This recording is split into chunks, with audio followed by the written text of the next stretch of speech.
Alors bonjour à tous, aujourd'hui nous continuons notre lecture du catéchisme de l'Église catholique au travers du compendium et nous en sommes rendus à la question numéro 226 qui est: quel est le lien des sacrements avec l'Église?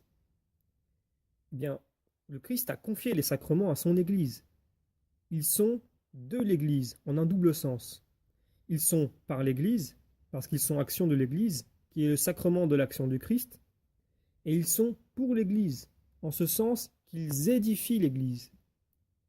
Alors pour étayer ces propos, prenons les paragraphes 1117 à 1119 du catéchisme de l'Église, qui nous disent ceci. Par l'Esprit qui l'a conduit dans la vérité tout entière, l'Église a reconnu peu à peu ce trésor reçu du Christ et en a précisé la dispensation, comme elle l'a fait pour le canon des Saintes Écritures et la doctrine de la foi, en fidèle intendante des mystères de Dieu.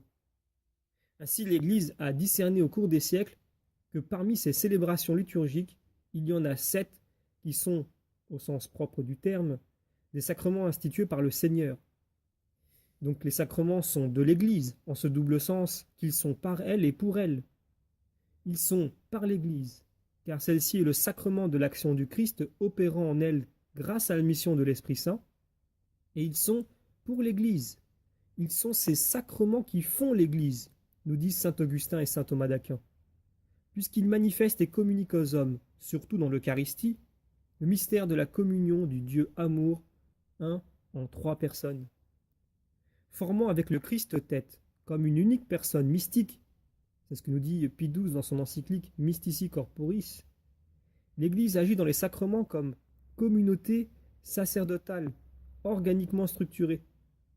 Par le baptême et la confirmation, le peuple sacerdotal est rendu apte à célébrer la liturgie.